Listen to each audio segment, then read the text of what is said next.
upholding scientific research and discovery in respect, as we should, we must also be alert to the equal and opposite danger that public policy should itself become the captive of a scientific, technological elite.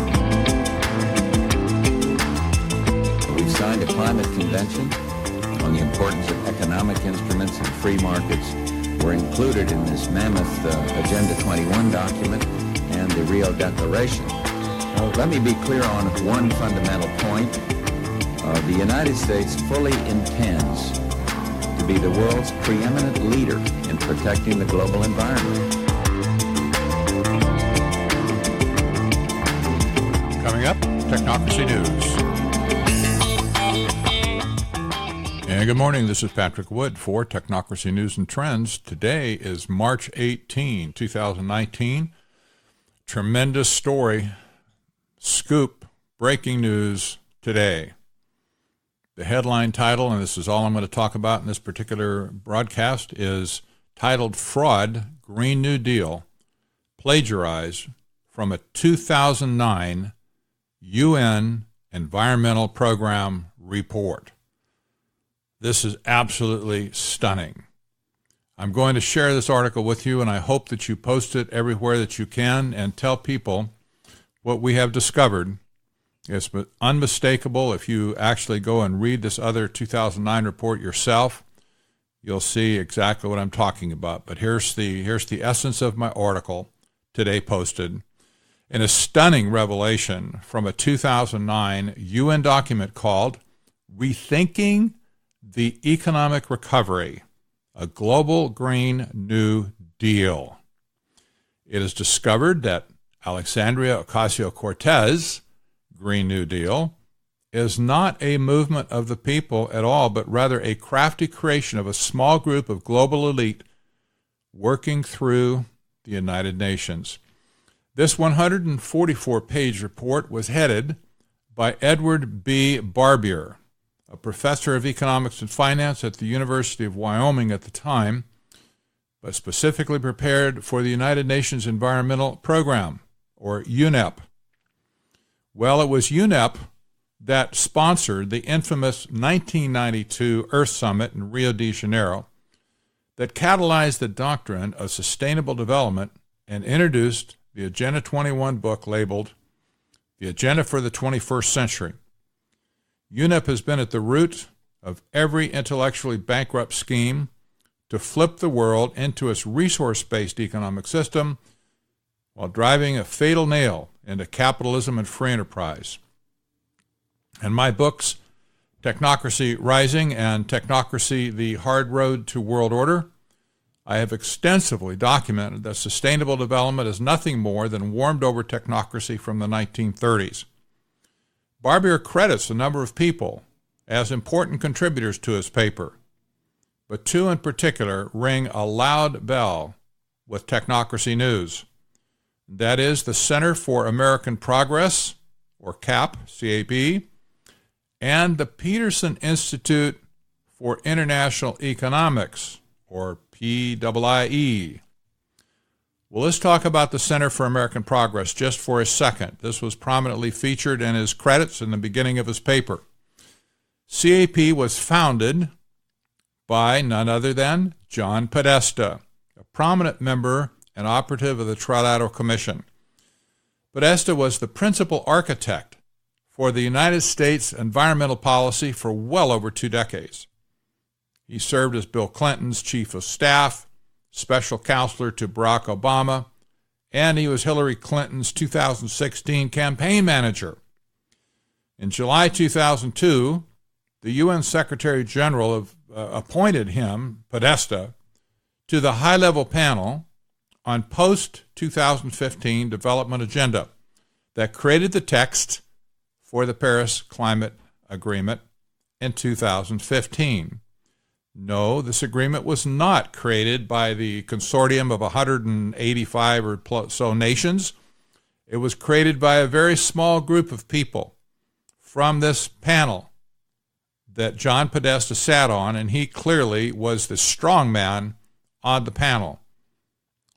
Now, the board of directors for CAP include Among others, Senator Tom Daschle, he's the chairman, by the way, Stacey Abrams, Donald Sussman, and not to be left out, the radical California billionaire climate activist Tom Steyer.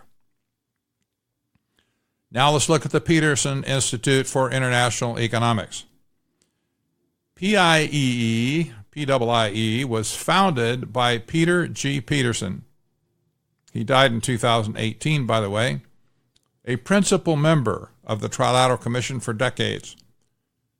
PIE's board of directors is a who's who of the Trilateral Commission and includes personalities like Larry Summers, C. Fred Bergston, Richard N. Cooper, Stanley Fisher, Robert Zellick, Alan Greenspan, Carla A. Hills, George P. Schultz, Paul Volcker, and Ernesto Zedillo. The PIIE paper cited by Barbier was a Green Global Recovery, assessing U.S. economic stimulus, and the prospects for international coordination. Now, this is familiar language. Echoing AOC's rhetoric, Barbier's UNEP report states that, and I quote from page 5, "The multiple crises threatening the world economy today demand the same kind of initiative as shown by Roosevelt's New Deal in the 1930s, but at the global scale and embracing a wider vision." Well, in an article by Vox titled "Alexandria Ocasio-Cortez is Making the Green New Deal a 2020 Litmus Test," it's stated, this is a direct quote again, "Until now, the Green New Deal has been more of an idea than an actual policy. This week, an Ocasio-Cortez resolution is set to make its debut. The plan prioritizes climate change, but its strength lies in its symbolic ties to one of the Democrat Party's biggest historical successes, the original New Deal under President Franklin Delano Roosevelt. The comparison to FDR has been prominent from the first day that Ocasio-Cortez became a public figure. Now, the official global Green New Deal objectives are also reminiscent of the modern propaganda. This is directly lifted from their paper. Point number 1, revive the world economy, create employment opportunities, and protect vulnerable groups. Point number 2, reduce carbon dependency, ecosystem degradation, and water scarcity. Point number 3, further the Millennium Development Goal of ending extreme world poverty by 2015. If these were rewritten to current Green New Deal standards, it would sound like this. Point number 1, revive the U.S. economy, create employment opportunities, and protect vulnerable groups. Point 2, reduce carbon dependency, ecosystem degradation, and water scarcity. Point 3, further Sustainable Development Goal number 1 of ending extreme world poverty by 2030. Under the section Reducing Carbon Dependency, more Green New Deal language, almost word for word, is discovered. Point 1, retrofitting buildings to improve energy efficiency. Point 2, expanding mass transit and freight rail. Point 3, constructing a smart electrical grid transmission system. Point 4, developing renewable energy, i.e. wind power, solar power, and next-generation biofuels and other bio-based energy. Almost word for word. Now here are 5 crazy and failed predictions from the report Rethinking the Economic Recovery, a Global Green New Deal. They made 5 nutty predictions, all of which have failed miserably. and I'll just read them to you. Point 1. Global energy demand will rise by 45% by 2030, and the price of oil is expected to rise to $180 a barrel. Point 2. Greenhouse gas emissions will increase by 45% by 2030, leading to an increase in the global average temperature of up to 60 Celsius. Prediction number 3. The world economy will sustain losses equivalent to 5 to 10% of global GDP, and poor countries suffer costs in excess of 10% of GDP. Prediction number 5. Ecological degradation and water scarcity will increase. And lastly, there will be over 1 billion people living on less than $1 a day and 3 billion living on less than $2 a day by 2015. Well, here's the facts. A little fact checking is in order. Currently, the price of oil is $59, not $180. The rise in greenhouse gas emissions is not on its way, nor is it even close to being on its way to a 45% increase by 2030. The world economy never sustained losses of 5 to 10% of GDP, or ecological degradation is not quantifiable, of course. Water scarcity is a myth, and poverty levels of people with less than $2 a day, not $2 a day, is only 767 million. So says the World Bank in 2018.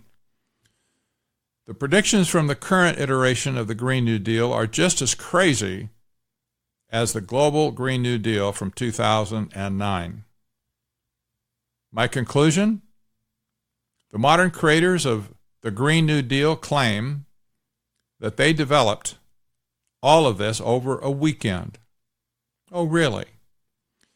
Well, if true, it is only because they had a copy of Rethinking the Economic Recovery, a global Green New Deal, sitting in front of them to copy and paste text and then simply localizing it for the United States. Furthermore, these policies are not popular with the American people, as is constantly claimed, but they have been consistently rejected by citizens whenever they are exposed to the reality of them.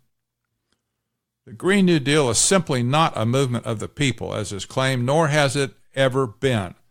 Rather, it has been purposely created by the same global elite that started sustainable development in the first place, namely by members of the Trilateral Commission and the Club of Rome, as expressed in another podcast and article on technocracy.news, working through the auspices of the United Nations Environmental Program. Shame on you, Green New Deal ideologues.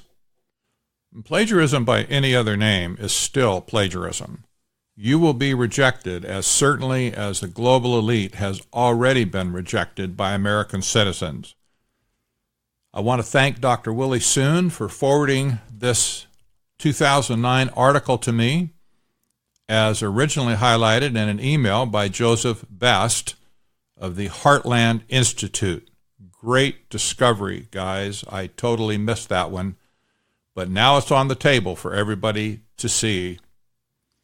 I encourage you to get a copy of my latest book, Technocracy, The Hard Road to World Order, either on Amazon.com or on Technocracy.news. If you want a quick copy, go to Amazon. If you want a signed copy or multiple copies, I have a very steep discount schedule on Technocracy News. So you can go to Technocracy News for those kinds of needs. The point is, you need to have the dots connected on all of this. That particular book, as well as Technocracy Rising, the Trojan Horse of Global Transformation, will connect all of the dots to let you see this picture in one place at the same time. Once you see it, you will never, ever forget it. I'm Patrick Wood. This is Technocracy News and Trends. Have a great day.